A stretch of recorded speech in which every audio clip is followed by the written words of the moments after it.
Good morning, friends. Today we discuss about the intensive as well as the extensive properties. What is mean by intensive and extensive properties? The microscopic or the bulk properties of a system. For example, the volume, pressure, mass, and etc. That can be divided into the two classes or two parts. First is the intensive properties and second one is the extensive property. There are two types. One is intensive property and another is extensive properties. Then first of all we discuss about the what is mean by intensive property. Intensive property of a system is that which independent upon the amount of the substance present in the system that is independent upon the mass of the substance present in the system. Intensive property is independent upon the amount of substance present in the system. That is intensive property is a independent upon the amount of substance present in the system. Then for example, what are the intensive property? First is the temperature. Temperature is the independent upon the amount of the substance present in the system. And then pressure, then density, then concentration, viscosity. It is then refractive index also, then surface tension, specific heat. All these are the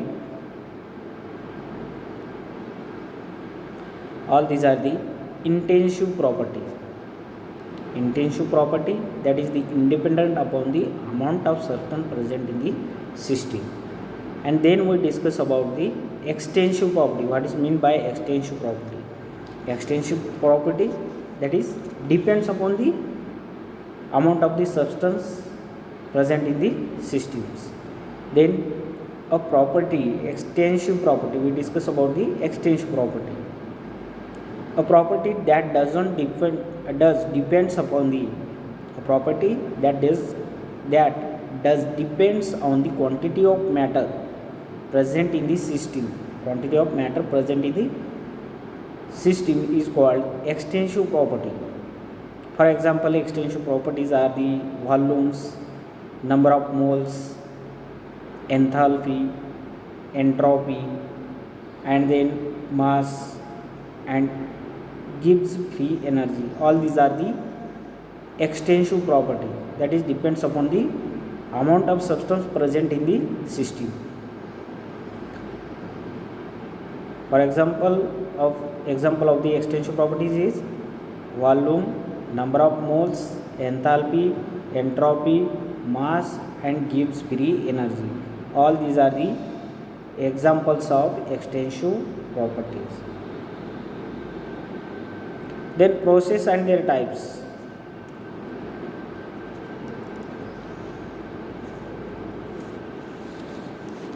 So this is the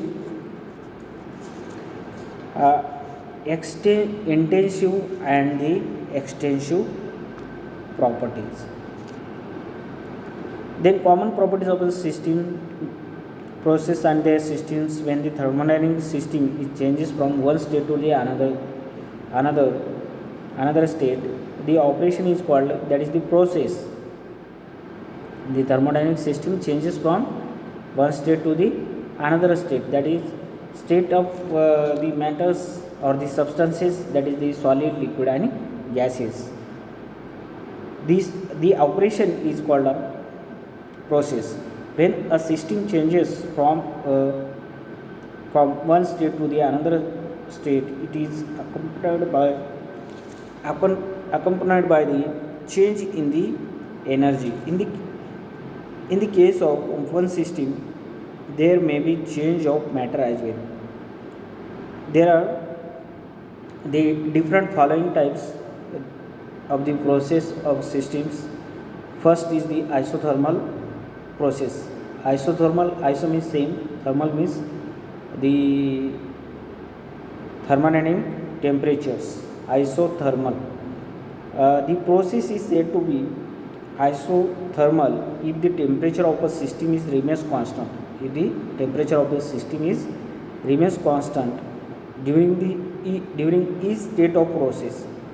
For an isothermal process, delta T is equal to the 0, that is temperature of a system is remains constant. This is the isothermal process. Then the second type is the adiabatic process. A process is said to be adiabatic process if no heat enters or leave the system during any step of the process. Adiabatic conditions can be approached by carrying out the process in an insulated container such as the thermo bottles. High vacuums, highly polished surfaces help to achieve thermal insulations. So this is the adiabatic process. Adiabatic process is said to be the if no heat enters or leave from the system. No heat enters or leave from the system during any step of the process. So this is the adiabatic process.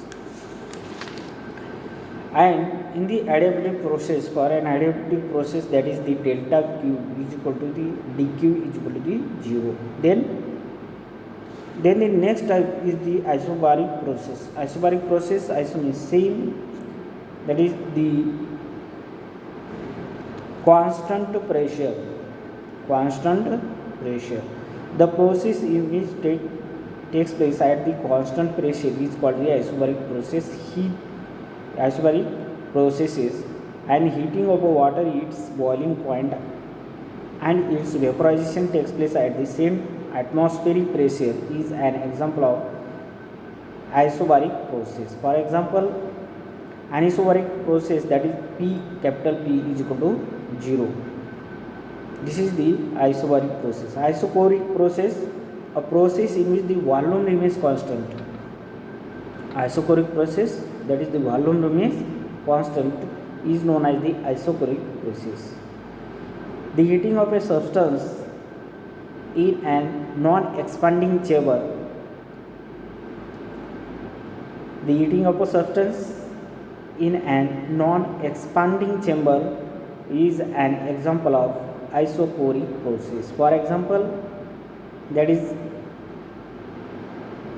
isochoric process, that is delta capital V is equal to the 0. This is the isochoric process. In the isobaric process, that is the constant pressure, that is capital P is equal to 0, but in isochoric process, constant volume, that is capital V is equal to 0. Then we discuss about the another type, that is the process of the system, that is cyclic processes. When a system in a given state goes through a number of different processes and finally returns to its initial state, the overall process is called the cyclic process. That is the complete cyclic process where a system given a state goes through a number of different processes and finally returns to the initial state. That is the complete cyclic process.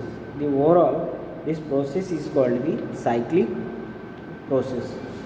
For cyclic process, delta E, that is capital E is equal to the 0, delta H is equal to the 0. Here the graphs is mentioned, that is the volume versus the pressure. A and B, point A is the initial state and point B is the final state, and then here in this case the process is cyclic takes place, path 1 and path 2, that is the cyclic process is takes place between the uh, initial state of point A to point B. Here graph is mentioned with the pressure versus the volume. So these are the types of the different types of the processes. First, here in this lecture we discussed about there are two types, that is the two properties, that is the intensive property and the intensive properties and extensive properties, their examples. Then the processes and the different types. First type is the type of processes is the isothermal process. Delta T, capital T is equal to 0. Then adiabatic process, here in this case the heat neither enters or nor leaves from the system during any step of these processes. Adiabatic processes, that is the dq is equal to the 0. Isochoric process, that is the capital P, that is the pressure is constant. In isochoric processes, that is the volume is remains constant, capital V is equal to the 0. Cyclic processes, that is the delta E, capital E is equal to 0, or D delta H, capital H is equal to the 0. So this is the these are the types of the processes, different types of the processes.